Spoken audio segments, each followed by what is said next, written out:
مومن مردوں سے کہہ دو کہ اپنی نظریں نیچی رکھا کریں اور اپنی شرمگاہوں کی حفاظت کیا کریں،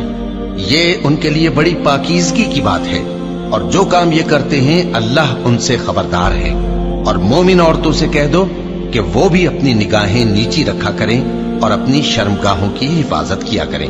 اور اپنی آرائش یعنی زیور کے مقامات کو ظاہر نہ ہونے دیا کریں مگر جو اس میں سے کھلا رہتا ہو، اور اپنے سینوں پر اوڑھنیاں اوڑھے رہا کریں، اور اپنے خاوند اور باپ اور خسر اور بیٹوں اور خاوند کے بیٹوں اور بھائیوں اور بھتیجوں اور بھانجوں اور اپنی جیسی مومن عورتوں اور لونڈی غلاموں کے سوا نیز ان خدام کے جو عورتوں کی خواہش نہ رکھیں، یا ایسے لڑکوں کے جو عورتوں کے پردے کی چیزوں سے واقف نہ ہوں۔ غرض ان لوگوں کے سوا کسی پر اپنی زینت اور سنگھار کے مقامات کو ظاہر نہ ہونے دیں، اور اپنے پاؤں ایسے طور سے زمین پر نہ مارے کہ جھنکار کانوں میں پہنچے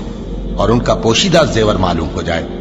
اور مومنوں سب اللہ کے آگے توبہ کرو تاکہ فلاح پاؤ، اور اپنی قوم کی بیوہ عورتوں کے نکاح کر دیا کرو، اور اپنے غلاموں اور لونڈیوں کے بھی جو نیک ہوں نکاح کر دیا کرو۔ اگر وہ مفلس ہوں گے تو اللہ ان کو اپنے فضل سے غنی کر دے گا، اور اللہ بہت وسعت والا ہے، سب کچھ جاننے والا ہے۔ اور جن کو بیاہ کا مقدور نہ ہو وہ پاک دامنی کو اختیار کیے رہیں یہاں تک کہ اللہ ان کو اپنے فضل سے غنی کر دے۔ اور جو غلام تم سے مکاتبت یعنی مال دے کر پروانہ آزادی کی تحریر چاہیں، اگر تم ان میں صلاحیت اور نیکی پاؤ تو ان سے مکاتبت کر لو، اور اللہ نے جو مال تم کو بخشا ہے اس میں سے ان کو بھی دو۔ اور اپنی باندیوں کو اگر وہ پاک دامن رہنا چاہیں تو دنیاوی زندگی کے فوائد حاصل کرنے کے لیے بدکاری پر مجبور نہ کرنا، اور جو ان کو مجبور کرے گا